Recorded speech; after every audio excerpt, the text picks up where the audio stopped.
Bapak, Ibu, Saudara terkasih dalam Tuhan Yesus Kristus, Shalom. Bapak, Ibu, Saudara, berdasarkan keputusan rapat majelis Kajian Midjen tanggal 22 Maret 2020 terkait virus corona atau COVID-19, maka ibadah raya di gereja kita dilakukan dalam ibadah keluarga. Bapak, Ibu, Saudara kasih, sikap iman ini diambil oleh majelis jemaat untuk memelihara kehidupan dan dari menahan penyebaran virus COVID-19 serta mengutamakan kesehatan dan keselamatan umat.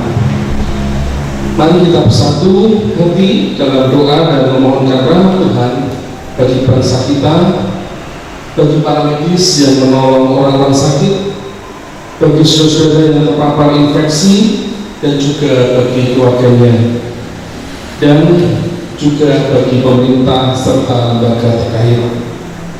Allah dalam Kristus menganugerahkan kekuatan kepada kita untuk dapat menunjukkan bela rasa dan kasih Tuhan kepada sesama dalam solidaritas sosial. Selamat bersekutu, Tuhan memberkati.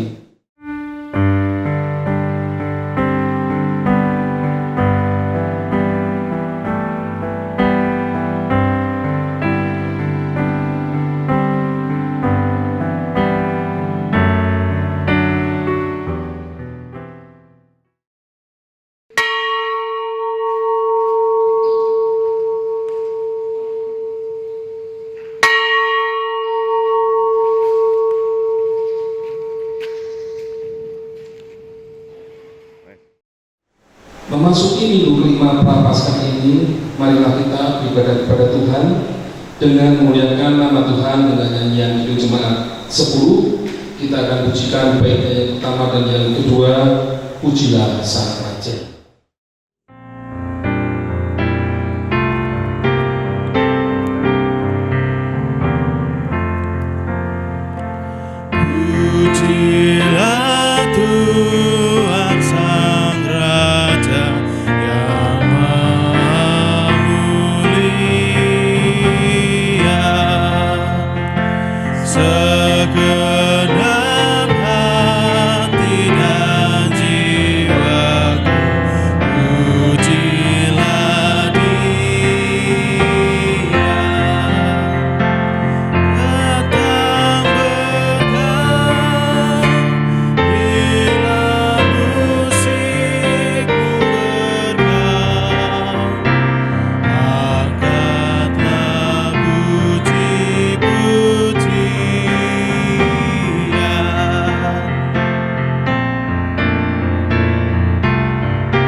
Kebaktian Minggu Prapaskah kelima ini berlangsung dalam nama dan kuasa Allah Bapa, Putra dan Roh Kudus.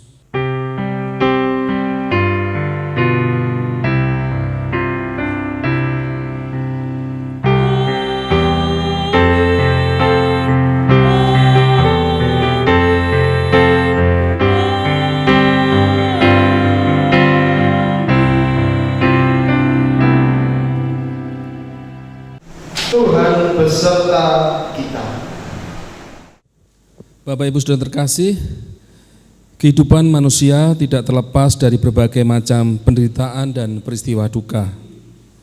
Seringkali kita tidak memiliki kemampuan untuk mengatasi berbagai macam persoalan itu, sehingga terasa begitu berat dan sulit untuk diatasi. Kesulitan mengatasi persoalan dan beratnya penderitaan yang harus ditanggung dapat menimbulkan sikap pesimis, frustasi, dan tidak berdaya. Berbagai penderitaan dan peristiwa duka dapat membuat seseorang bersikap menyerah, kalah, dan tidak memiliki semangat hidup untuk bangkit dari keterpurukan.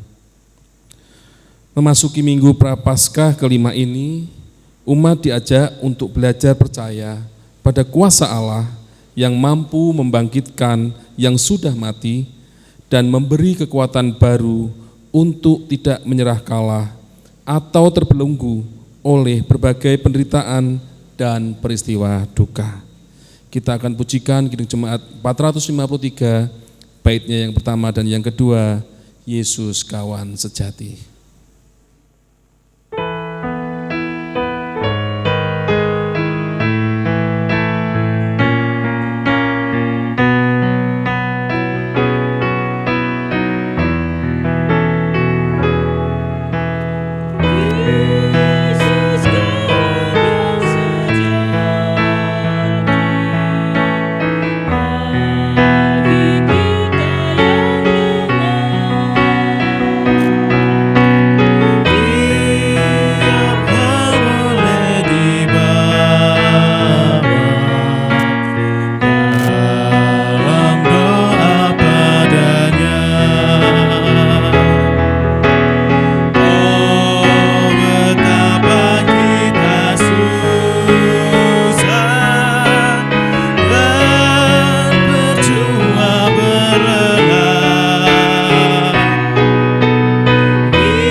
Bapak Ibu Saudara yang terkasih dalam Tuhan Yesus Kristus, saat ini kita diberi kesempatan untuk datang kepada Tuhan, menyesali segala dosa dan memohon pengampunannya.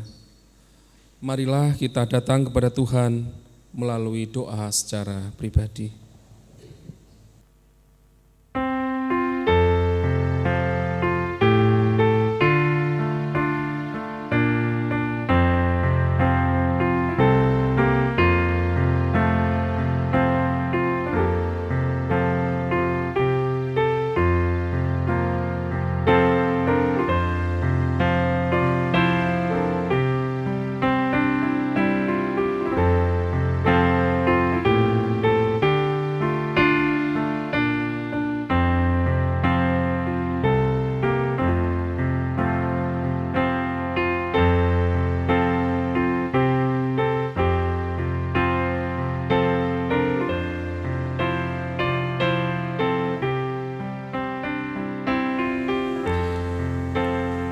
Bapa kami yang bertata dalam kerajaan surga, pada kesempatan hari ini kami datang ke hadirat-Mu untuk mengakui segala dosa dan pelanggaran yang telah kami perbuat, baik dalam pikiran, perkataan maupun perbuatan.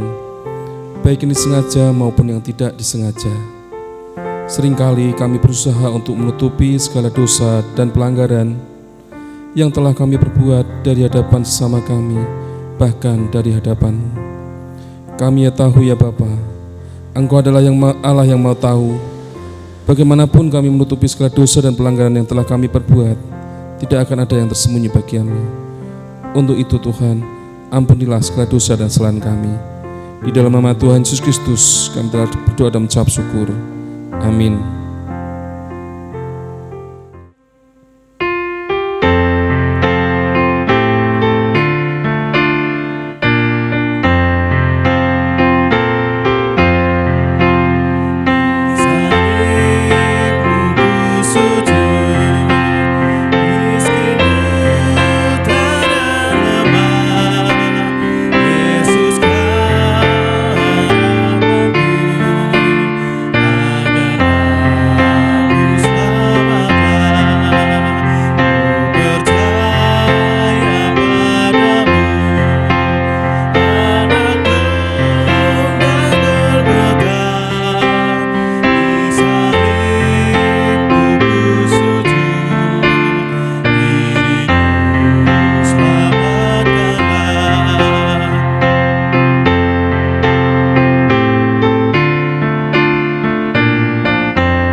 Kita terima berita anugerah dari Tuhan.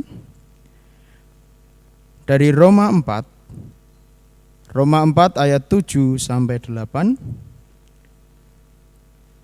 Berbahagialah orang yang diampuni pelanggaran-pelanggarannya dan yang ditutupi dosa-dosanya. Berbahagialah manusia yang kesalahannya tidak diperhitungkan Tuhan kepadanya. Demikianlah berita anugerah dari Tuhan. Damai Kristus bagimu. Salam damai.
Sebelum kita menerima firman Tuhan,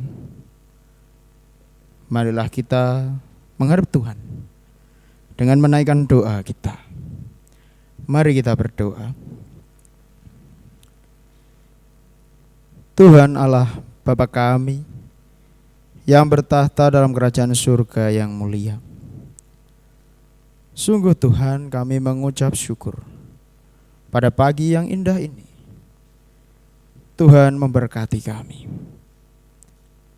Tuhan menyertai kami detik demi detik, hari demi hari, hingga pada saat ini Tuhan.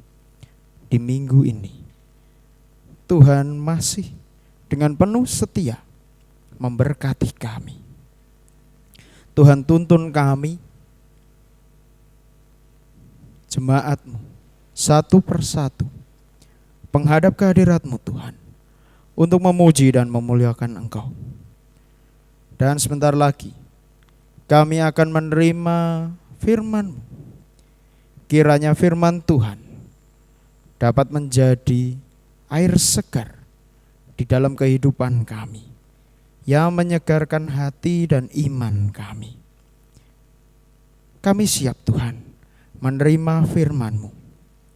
Hamba-Mu yang akan menyampaikan firman-Mu, Tuhan juga urapi, sehingga apa yang keluar dari mulut hamba-Mu ini adalah seturut dan sesuai kehendak Tuhan.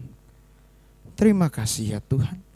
Di dalam anak-Mu, Tuhan kami Yesus Kristus, kami naikkan doa kami.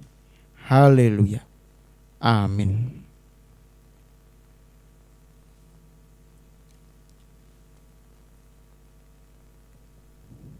Jemaat yang dikasihi oleh Tuhan kita Yesus Kristus,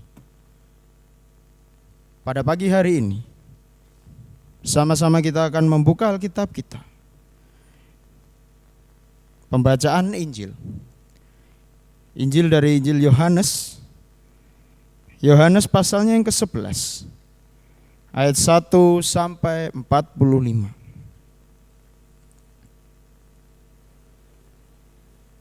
Yohanes 11 ayat 1 sampai 45.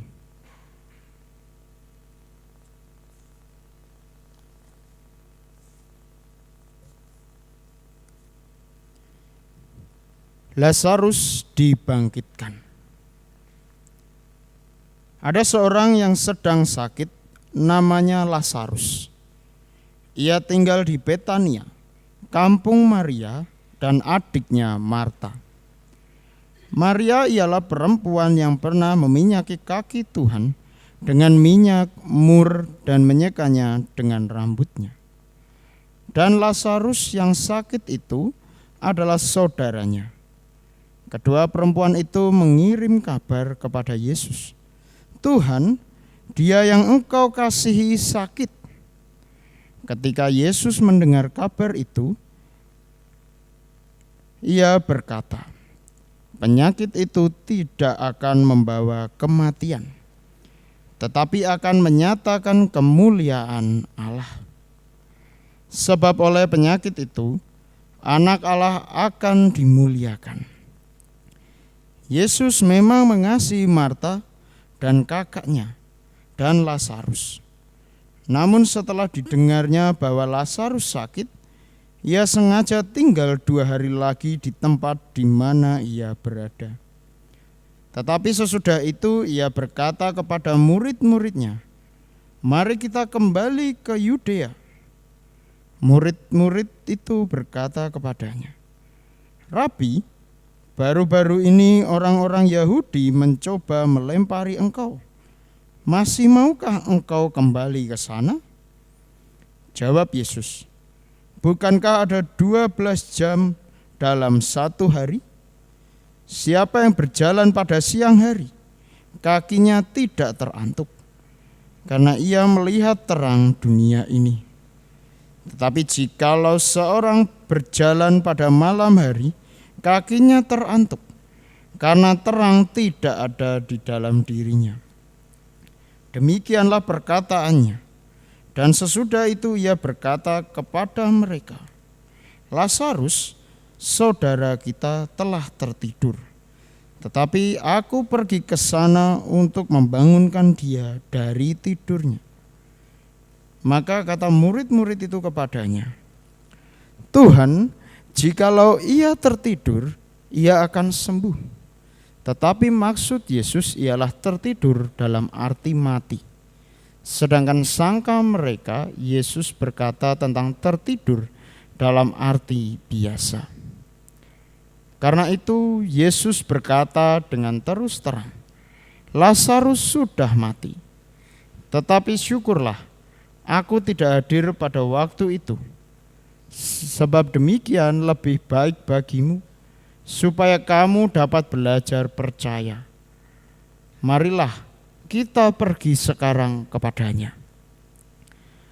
Lalu Thomas yang disebut Didimus berkata kepada teman-temannya, yaitu murid-murid yang lain, "Marilah kita pergi juga untuk mati bersama-sama dengan dia." Maka ketika Yesus tiba, didapatinya Lazarus telah 4 hari berbaring di dalam kubur. Betania terletak dekat Yerusalem, kira-kira 2 mil jauhnya. Di situ banyak orang Yahudi telah datang kepada Marta dan Maria untuk menghibur mereka berhubung dengan kematian saudaranya. Ketika Marta mendengar bahwa Yesus datang, ia pergi mendapatkannya, tetapi Maria tinggal di rumah. Maka kata Marta kepada Yesus, "Tuhan, sekiranya Engkau ada di sini, saudaraku pasti tidak mati.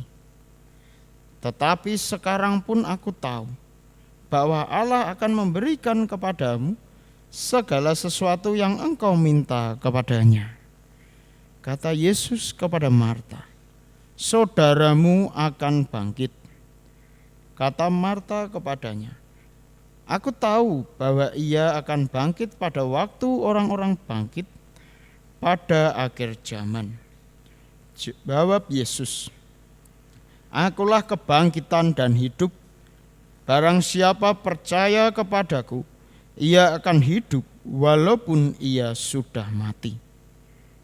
Dan setiap orang yang hidup dan yang percaya kepadaku tidak akan mati selama-lamanya. Percayakah engkau akan hal ini?" Jawab Marta, "Ya Tuhan, aku percaya bahwa Engkaulah Mesias, Anak Allah, Dia yang datang ke dalam dunia." Dan sesudah berkata demikian, ia pergi memanggil saudaranya Maria dan berbisik kepadanya, "Guru ada di sana, dan ia memanggil engkau." Mendengar itu Maria segera bangkit, lalu pergi mendapatkan Yesus. Tetapi waktu itu Yesus belum sampai ke dalam kampung itu. Ia masih berada di tempat Marta menjumpai dia. Ketika orang-orang Yahudi yang bersama-sama dengan Maria di rumah itu untuk menghiburnya, melihat bahwa Maria segera bangkit dan pergi keluar, mereka mengikutinya, karena mereka menyangka bahwa ia pergi ke kubur untuk meratap di situ. Setibanya Maria di tempat Yesus berada dan melihat dia, tersungkurlah ia di depan kakinya dan berkata kepadanya, "Tuhan, sekiranya engkau ada di sini, saudaraku pasti tidak mati." Ketika Yesus melihat Maria menangis dan juga orang-orang Yahudi yang datang bersama-sama dia, maka masygulah hatinya. Ia sangat terharu dan berkata, "Di manakah dia kamu baringkan?" Jawab mereka, "Tuhan, marilah dan lihatlah." Maka menangislah Yesus. Kata orang-orang Yahudi, "Lihatlah betapa kasihnya kepadanya." Tetapi beberapa orang di antaranya berkata, "Ia yang memelekan mata orang buta, tidak sanggupkah ia bertindak sehingga orang ini tidak mati?" Maka masygulah pula hati Yesus. Lalu ia pergi ke kubur itu. Kubur itu adalah sebuah gua yang ditutup dengan batu. Kata Yesus, "Angkat batu itu." Marta, saudara orang yang meninggal itu, berkata kepadanya, "Tuhan, ia sudah berbau, sebab sudah 4 hari ia mati." Jawab Yesus, "Bukankah sudah kukatakan kepadamu, jikalau engkau percaya, engkau akan melihat kemuliaan Allah?" Maka mereka mengangkat batu itu. Lalu Yesus menengadah ke atas dan berkata, "Bapa, aku mengucap syukur kepadamu karena engkau telah mendengarkan aku. Aku tahu bahwa engkau telah mendengarkan aku, tetapi oleh karena orang banyak yang berdiri di sini mengelilingi aku mengatakannya, supaya mereka percaya bahwa engkaulah yang telah mengutus aku."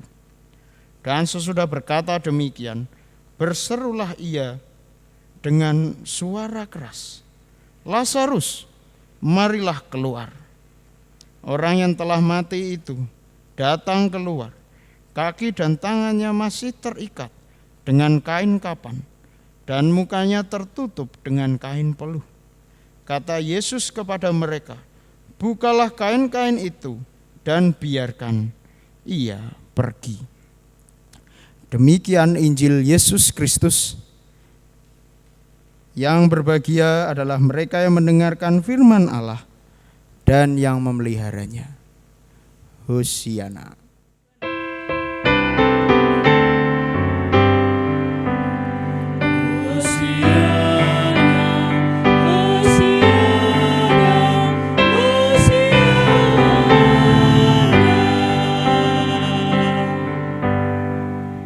Jemaat yang dikasihi oleh Tuhan kita Yesus Kristus,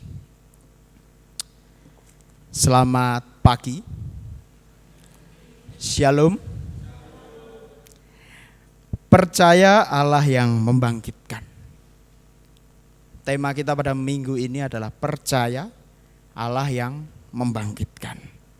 Nah, Ibu Bapak yang dikasihi oleh Tuhan kita Yesus Kristus, Bapak Ibu tahu Doraemon nggih? Ya, tahu ya Doraemon itu ya. Sebuah film kartun ya, film kartun di salah satu televisi swasta ya, di RCTI. Nah, Doraemon ini adalah robot kucing ya, robot kucing yang ajaib gitu ya. Dia mampu mengeluarkan alat apapun, benda apapun dari kantongnya gitu ya. Doraemon ini adalah sebuah robot tapi dapat mengeluarkan benda apapun di perutnya, dari kantongnya. Nah, alat-alat itu gunanya untuk apa? Untuk membantu Nobita ya, Suneo ya, Shizuka, Giant dan kain lain ya. Nah, teman-teman Nobita, bahkan Nobita sendiri yang sering merengek meminta bantuan kepada Doraemon untuk dibantu melawan Giant Suneo yang suka jahil gitu ya, kepada Nobita. Nah, jemaat yang dikasihi oleh Tuhan, salah satu alat yang sering dipakai oleh Doraemon adalah mesin waktu. Mesin waktu. Mesin waktu ini sungguh luar biasa. Cuman di sorok meja gitu ya. Sorok meja itu apa ya? Ya, di sorok meja gitu ya. Nah, di laci. Di laci meja. Sungguh luar biasa. Cuman di laci menemukan mesin waktu. Nah, mesin waktu ini bisa kembali ke masa lalu, menuju masa depan, bahkan menuju ke beberapa detik kemudian bisa. Nah, yang menarik adalah Doraemon menggunakan mesin waktunya untuk kembali ke zaman Nobita sebelum menemukan Doraemon. Nah, gunanya untuk apa? Untuk memperbaiki kesalahan-kesalahan untuk memperbaiki hal-hal yang tidak baik pada waktu Nobita masih hidup. Nah, sehingga kehidupannya yang akan datang bisa semakin lebih baik. Nah, kita bisa membayangkan Bapak Ibu, ketika masa ini ada mesin waktu. Nah, ada mesin waktu. Bapak Ibu mendapatkan satu alat. Nah, Bapak Ibu bisa kembali ke masa lalu atau menuju masa depan. Nah, Bapak Ibu diberi kesempatan untuk bisa memperbaiki masa lalunya. Apakah Bapak Ibu tidak ingin seperti itu? Pasti ingin. Karena berharap nantinya di masa ini atau masa depan itu ya, bisa menjadikan diri kita lebih baik lagi. Nah, jemaat yang dikasih oleh Tuhan, siapa sih yang mau menderita? Bahkan di film kartun pun gitu ya, seorang Nobita ini saja tidak mau menderita. Bahkan merengek meminta alat yang ajaib-ajaib dari Doraemon. Itu di kartun. Apalagi dalam kehidupan kita. Pasti setiap kita tidak mau, tidak pengen menderita. Oh, ini iso dihindari. Sebisa mungkin kita jauh. Ya. Pilek sedikit minum obat, ada obat. Mumet sedikit minum obat, minum vitamin, minum pon-pon, minum jahe dan sebagainya. Nah, banyak hal-hal yang bisa kita lakukan untuk bisa jangan sampailah kita menderita gitu ya. Jangan sampai. Nah, siapa sih yang mau menderita? Nah, jemaat yang dikasih oleh Tuhan, menderita membuat seseorang itu bisa frustasi.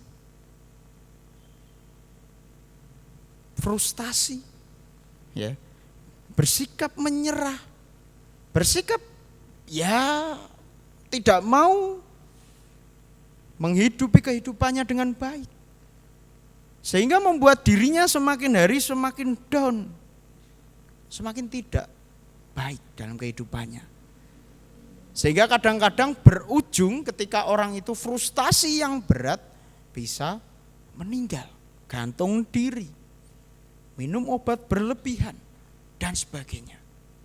Karena dia tidak mau menderita berlebihan. Nah, jemaat yang dikasih oleh Tuhan,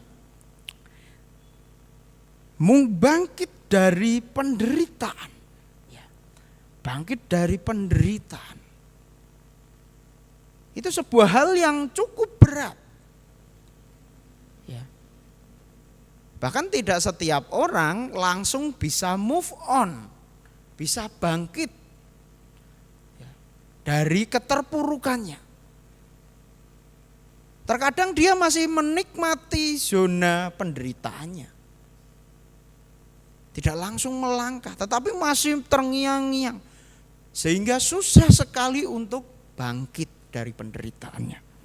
Nah, sebuah penderitaan juga dialami seorang Maria dan Marta.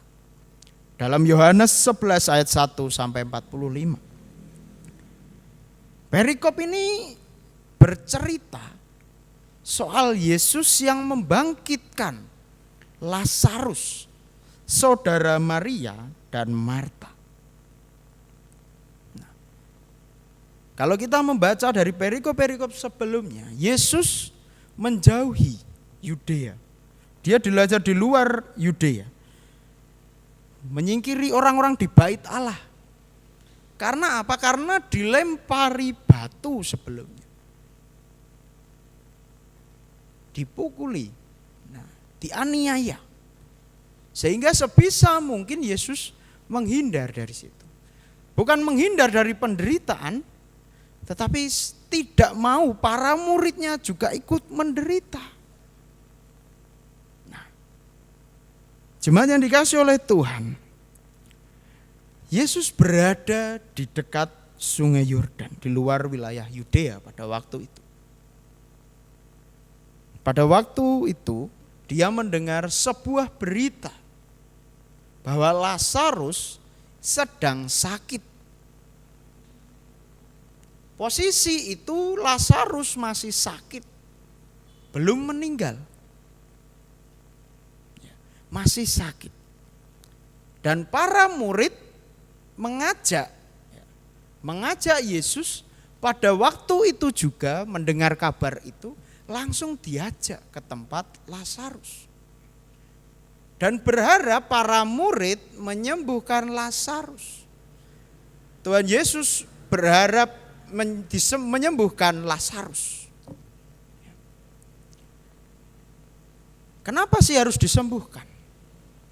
Para murid tahu bahwa Lazarus itu adalah sahabat dari Yesus. Sehingga mengajak para murid dan yang lain-lain untuk datang ke sana. Nah, berharap para murid para Yesus menyembuhkan Lazarus. Nah, jemaat yang dikasihi oleh Tuhan kita Yesus Kristus. Pada waktu itu Yesus tidak langsung ke tempat Lazarus. Kenapa? Kenapa dia harus tinggal 2 hari lagi? Kenapa tidak langsung? Seharusnya kan bisa langsung, tapi ini tidak langsung. Dia tinggal 2 hari lebih lama. Kenapa? Nah, bukankah Lazarus dan Yesus ini adalah best friend? Ya, teman dekatnya. Lalu kenapa tidak mau menyembuhkan? Yesus mempunyai alasan kenapa itu tidak langsung mau menyembuhkan Lazarus. Nah, saat Yesus datang ke Yudea akan membangkitkan Lazarus. Yesus mempunyai rencana. Ya, Yesus mempunyai rencana untuk membangkitkan Lazarus, menunjukkan kemuliaan Allah di depan orang banyak. Menunjukkan bahwa Yesus adalah Sang Mesias. Nah, jemaat yang dikasihi oleh Tuhan, Yesus datang seolah-olah terlambat. Ya, terlambat. Mengapa sih Yesus berlama-lama? Wong ya mau menunjukkan kemuliaan Allah kan ya bisa waktu dia mau menyembuhkan. Kenapa enggak waktu menyembuhkan saja gitu ya? Kenapa harus kebangkitan? Nah, jemaat yang dikasihi oleh Tuhan, Yesus ingin menunjukkan dalam kebangkitan Lazarus, Yesuslah menunggu waktu yang tepat. Waktu yang tepat. Dalam membangkitkan Lazarus menunggu waktu yang tepat. Menunjukkan kemuliaan Allah itu menunjukkan waktu yang tepat. Yesus punya waktunya sendiri. Sehingga tidak langsung sekonyong-konyong, langsung mau menyembuhkan Lazarus pada waktu sakit. Tetapi waktu Lazarus meninggal. Jemaat yang dikasihi oleh Tuhan kita Yesus Kristus, dalam kehidupan kita seringkali kita juga menjudge Tuhan, menghakimi Tuhan datang terlambat. Di saat kita butuh dorongan motivasi, di saat kita butuh belayan kasihnya, di saat kita butuh pertolongannya, tapi seolah-olah Tuhan datang terlambat. Nah, seperti yang dialami Maria dan Marta. Oh Tuhan, nek kemarin mesti Lazarus masih hidup. Nah, kadang kita punya pengalaman seperti itu. Kita menjudge Tuhan. Kok telat sih Tuhan? Kok enggak kemarin-kemarin? Pas aku lagi butuh. Pas aku posisi lagi di bawah, posisi lagi down. Kok enggak pas itu? Nah, jemaat yang dikasih oleh Tuhan. Dalam kita menghakimi Tuhan itu, seringkali kita lupa. Seringkali kita lupa Tuhan punya waktunya sendiri. Nah, Dia akan memberikan pertolongannya di waktu yang pas. Bukan seolah-olah pada waktu kita butuh, kita pingin terus ingin kita Tuhan itu ada dekat kita terus. Nah, Tuhan punya waktunya. Nah, Tuhan punya waktu yang pas. Kenapa sih harus waktu yang pas? Supaya dalam kehidupan penderitaan kita bisa memahami, kita bisa belajar. Apa sih maksud Tuhan memberikan ini kepada saya? Nah, seringkali kita lupa akan hal itu. Dan kita lebih terfokus kepada, oh Tuhan kok telat, oh Tuhan kok enggak pas waktunya, kok enggak kemarin-kemarin dan sebagainya. Kita lebih ke fokus seperti itu. Padahal kita lebih diarahkan supaya kita lebih memahami, belajar apa sih maksud Tuhan dalam kehidupan saya. Saya diberikan seperti ini. Bahkan bukan hanya penderitaan, tapi juga kegembiraan, sukacita. Nah, jemaat yang dikasih oleh Tuhan, dalam penderitaan kita diajak untuk belajar. Dan kita harus punya iman, percaya bahwa dalam membangkitkan Tuhan punya waktunya sendiri. Dalam menolong kita Tuhan punya waktunya sendiri. Percayalah, Tuhan pasti membangkitkan, menolong kita dari sebuah keterpurukan, penderitaan kita. Nah, jemaat yang dikasih oleh Tuhan kita Yesus Kristus, sikap iman Maria berbeda dengan Marta. Maria menemui Yesus, ia segera sujud menyembah Yesus. Tidak hanya itu, Maria bersama dengan para pelayat menangis. Melihat itu, hati Yesus kemudian menjadi masgul. Ia menjadi sangat terharu. Apalagi manakala Yesus tahu di mana Lazarus dikuburkan. Ketika berada di depan posisi kuburan Lazarus, Yesus sedih. Mengungkapkan kesedihannya, kedukaannya. Karena Lazarus sudah meninggalkan Yesus. Nah, orang-orang yang menyaksikan mengerti akan arti tangisan Yesus pada waktu itu. Dia sangat mengasihi Lazarus. Ya karena best friend itu tadi. Ya. Karena best friend.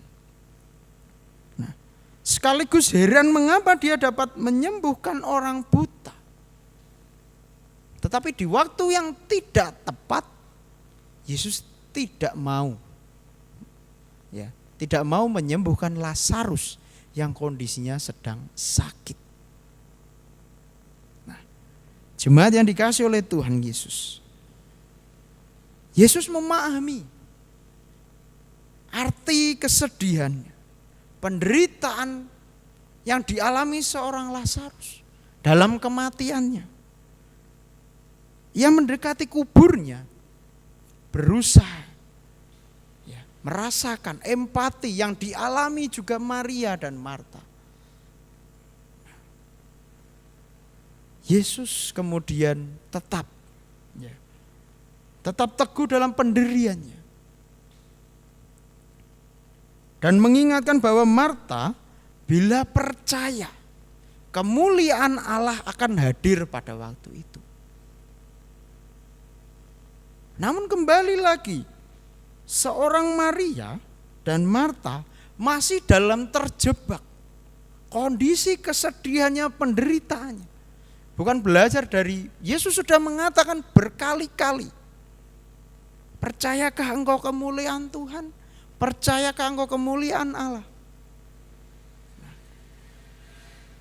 Di situ letak seharusnya bagaimana sikap iman yang harusnya dimiliki oleh kita juga. Nah, jemaat yang dikasihi oleh Tuhan kita Yesus Kristus, kerap kali kita juga kurang percaya kepada Yesus. Kita seperti Maria dan Marta yang terus mengeluh. Kita terus mengeluh, terjebak dalam zona penderitaan itu. Dalam kesedihan itu, seringkali kita terjebak dalam kedukaan. Piye mas wong sedih, saudaranya meninggal, masa tidak boleh sedih? Boleh, diperbolehkan. Bahkan Yesus pun juga menangis. Tapi kembali lagi kita mengingat dalam keimanan kita bagaimana. Jangan sampai kita kemudian terjebak akan kekecewaan kita semakin larut, semakin dalam dan kemudian menghakimi Tuhan. Oh Tuhan kok telat, Tuhan kok enggak pas dan sebagainya. Nah, jemaat yang dikasihi oleh Tuhan kita Yesus Kristus, Yesus hadir dalam kesedihan, penderitaan kita. Ya. Maka seharusnya kita juga memiliki iman itu. Iman yang kuat bahwa Tuhan akan hadir selalu untuk kita. Dalam kondisi apapun, dalam keadaan apapun. Nah, jemaat yang dikasihi oleh Tuhan kita Yesus Kristus, dalam kehidupan kita, pertanyaan kita pada saat ini, ya, sejauh mana iman kepercayaan kita bahwa Tuhan akan menolong dan membangkitkan kita dari keterpurukan. Ya. Sejauh mana iman kita? Apakah hanya di mulut, ya Tuhan saya percaya kok. Ya percaya. Tapi hanya di mulut. Tidak dalam hatinya. Sejauh mana keimanan kita? Apalagi di masa-masa sekarang ini, di mana mungkin kita akan bosan ya, mendengar soal virus COVID-19, virus corona. Mungkin kita akan sering mendengar hal itu di media sosial, di televisi, di radio, sering kita mendengar hal itu. Nah, mungkin kita akan merasa ini sebuah penderitaan dan tidak tahu kapan akan berakhir. Namun kembali lagi, pada saat ini kita diingatkan sejauh mana keimanan kita. Bukan berarti kita mau menantang corona, keluar dari rumah. Tidak. Tetapi dengan penuh kesediaan kita, kesediaan kita beriman, berdoa di dalam rumah, Tuhan pasti akan segera bantu menyelesaikan penderitaan kita pada saat ini. Nah, jemaat yang dikasihi oleh Tuhan kita Yesus Kristus, lalu kalau kita kaitkan dengan Doraemon yang punya mesin waktu, pasti kita akan berpikir bisa kembali ke masa lalu, membeli segala sesuatu yang kita butuhkan di masa sekarang ini. Pasti kita akan seperti itu. tidak akan panik buying. Itu ya. Nah, ini kembali lagi. Apakah ada alat seperti itu? Tidak ada. Ya. Namun percayalah bahwa dalam situasi seperti ini Tuhan pasti akan menolong dan membangkitkan kita.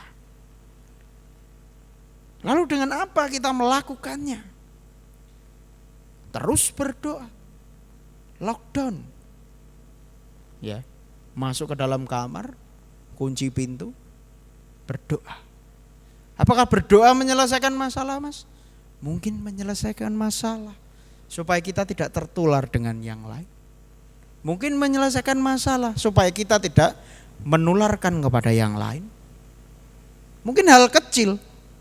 Namun dengan kita mulai hal-hal yang kecil, keimanan kita sesungguhnya kemudian diuji. Nah, mari Bapak Ibu, di dalam kepercayaan kita, Tuhan pasti akan menolong kita. Benar-benar kita akan melakukan dalam kehidupan kita. Bukan malah sebaliknya, hanya dalam mulut dan tidak melakukannya. Seolah-olah menantang Tuhan, kok mati dewe Mas. Kan percaya karo Gusti. Ya iya. Semua orang percaya sama Tuhan. Tetapi sejauh mana kita benar-benar melakukan itu di dalam kehidupan kita, benar-benar percaya akan anjuran pemerintah, mengikuti hal-hal menjaga kesehatan dan sebagainya.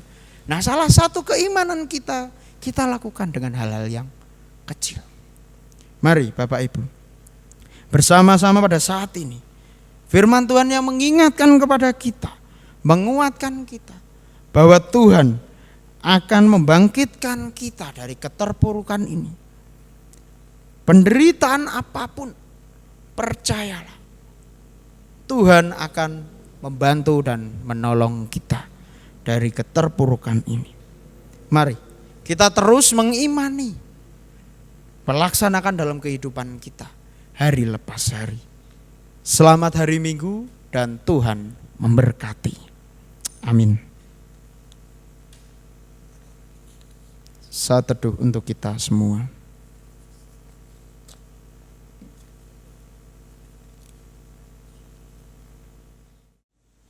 Saat teduh cukup. Bapak, Ibu, Saudara kami undang bangkit berdiri.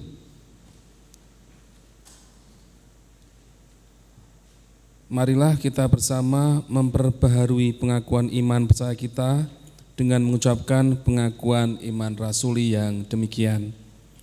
Aku percaya kepada Allah, Bapa yang Maha Kuasa, Khalik langit dan bumi, dan kepada Yesus Kristus, Anaknya yang tunggal Tuhan kita, yang dikandung daripada Roh Kudus, lahir dari anak darah Maria, yang menderita sengsara di bawah pemerintahan Pontius Pilatus, disalibkan, mati dan dikuburkan, turun ke dalam kerajaan maut.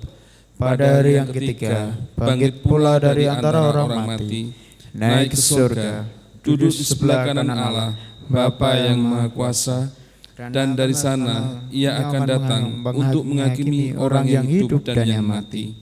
Aku percaya kepada Roh Kudus, gereja yang kudus dan am, persekutuan orang kudus, pengampunan dosa, kebangkitan orang mati, dan hidup yang kekal. Jemaat dipersilakan duduk kembali. Mari Bapak Ibu, kita menaikkan doa syafaat kita. Mari kita berdoa.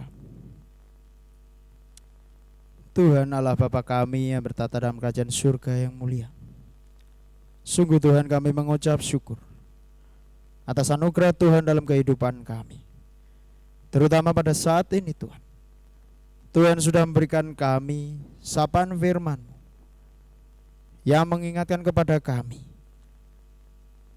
hingga kami terus beriman, hingga kami terus percaya bahwa Tuhan akan membangkitkan kami dari sebuah penderitaan apapun itu, membangkitkan kami dalam kondisi penderitaan, keadaan apapun itu. Tuhan ajari kami untuk kami terus mengimani hal itu, sehingga kami bisa menguatkan iman kami dan terus percaya memegang janji-Mu Tuhan di dalam kehidupan kami hari lepas hari. Tuhan Allah Bapa kami, pada saat ini Tuhan, izinkan kami menaikkan doa syafaat kami. Kami berdoa Tuhan untuk bangsa dan negara kami yang pada saat ini mengalami sebuah bencana, di mana bangsa dan negara kami ini berhadapan dengan virus corona. Tuhan, kiranya Tuhan mau hadir di tengah bangsa-Mu ini. Tuhan mau menyembuhkan orang-orang yang terkena positif corona. Kami yakin dan percaya Tuhan hadir di tengah kehidupan bangsa kami. Tuhan memiliki sebuah rencana untuk bangsa dan negara kami. Tuhan kiranya mau kuatkan bangsa dan negara kami, terutama pemerintahan yang terus menanggulangi bencana ini, yang berusaha sebagaimana minim mungkin adanya virus corona semakin menjangkit di tengah bangsa kami.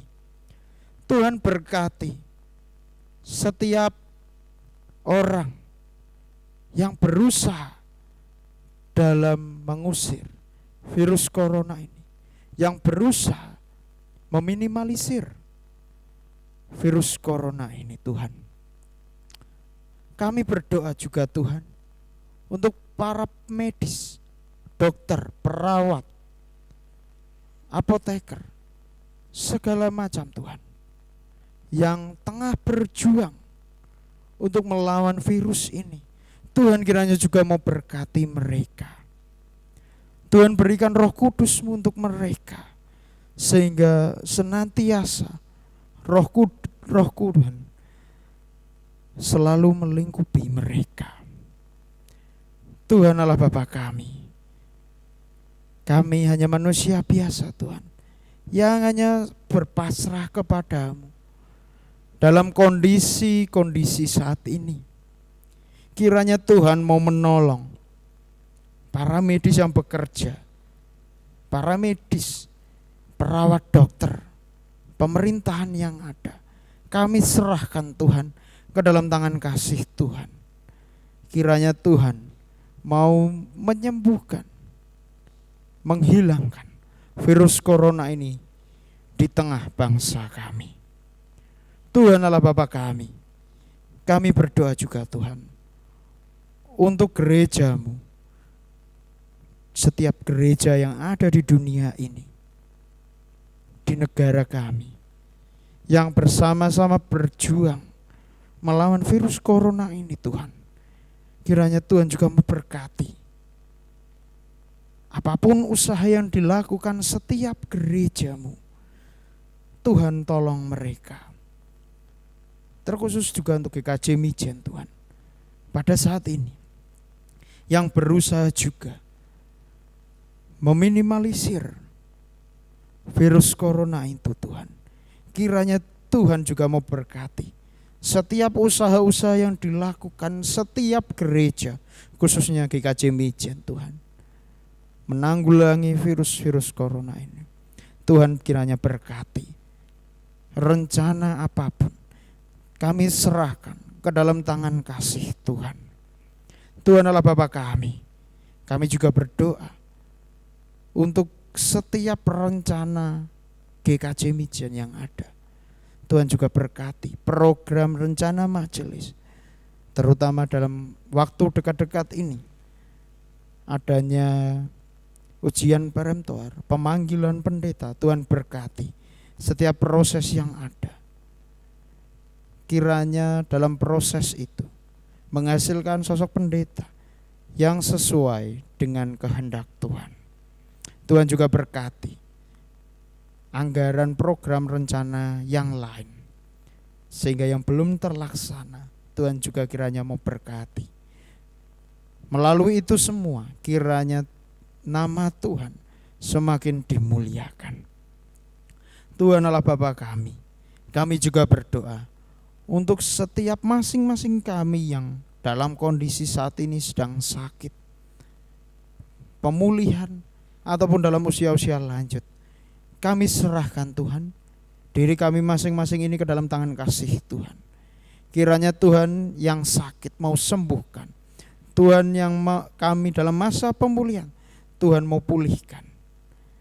Dan dalam usia lanjut, Tuhan kiranya terus menggendong mereka.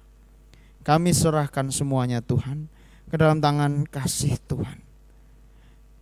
Ya Tuhan, terima kasih. Masih banyak keinginan yang ingin kami sampaikan. Namun Tuhan sudah mengerti apa maksud dalam hati kami, pikiran kami. Terima kasih ya Tuhan. Kami akan tutup doa syafaat kami dengan kami menaikkan doa Bapa kami. Bapa kami yang di surga, dikuduskanlah namamu, datanglah kerajaanmu, jadilah kehendakmu di bumi seperti di surga. Berikanlah kami pada hari ini makanan kami yang secukupnya, dan ampunilah kami akan kesalahan kami, seperti kami juga mengampuni orang yang bersalah kepada kami. Dan janganlah membawa kami ke dalam pencobaan, tetapi lepaskanlah kami daripada yang jahat. Karena Engkau-lah yang punya kerajaan dan kuasa dan kemuliaan sampai selama-lamanya. Amin.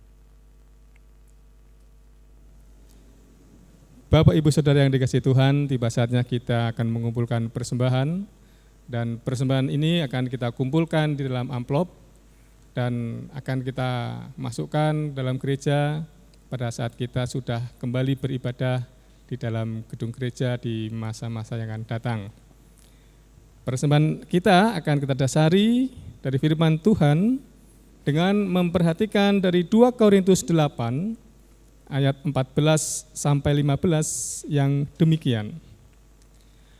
Maka hendaklah sekarang ini kelebihan kamu mencukupkan kekurangan mereka, agar kelebihan mereka kemudian mencukupkan kekurangan kamu, supaya ada keseimbangan. Seperti ada tertulis, orang yang mengumpulkan banyak tidak kelebihan, dan orang yang mengumpulkan sedikit tidak kekurangan. Mari Bapak Ibu kita memuji nama Tuhan dengan nyanyian syukur dari Kidung Jemaat 439, bait yang pertama, Bila Topan Keras Melanda Hidupmu.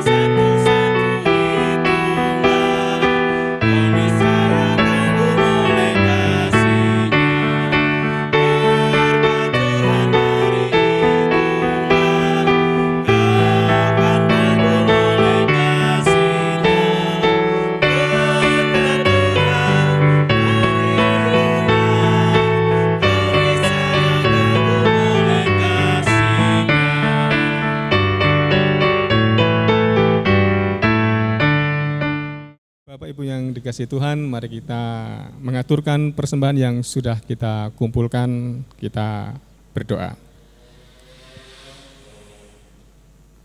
Bapa kami yang ada di surga, kembali kami menghadap kepada Tuhan mengucapkan puji syukur dan terima kasih. Sungguh Tuhan, kami bersyukur karena Engkau sudah memberikan kesempatan bagi kami untuk kami mempersembahkan apa yang telah Engkau berikan pada kami. Kiranya Engkau sucikan, Engkau kuduskan, biarlah persembahan ini menjadi alat bagi pelebaran kerajaan Tuhan di dunia ini. Terima kasih Tuhan, ampuni atas segala dosa dan kesalahan kami.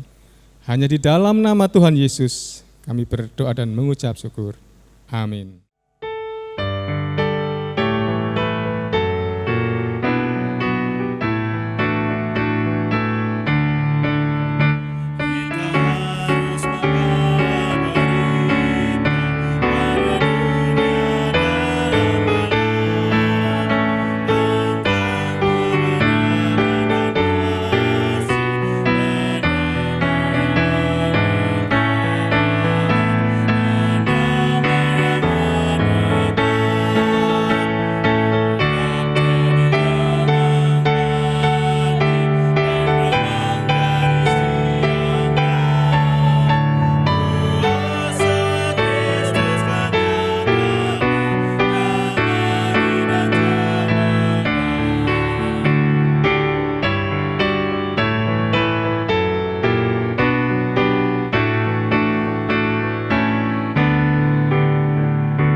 Saya undang jemaat untuk bangkit berdiri.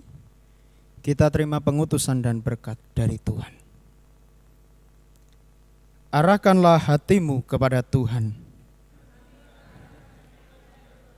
Jadilah saksi Kristus. Terpujilah Tuhan. Dan terimalah berkat dari Tuhan. Tuhan memberkati kita dan melindungi kita. Tuhan menyinari kita dengan wajah-Nya dan memberi kita kasih karunia. Tuhan menghadapkan wajah-Nya kepada kita dan memberi kita damai sejahtera. Amin.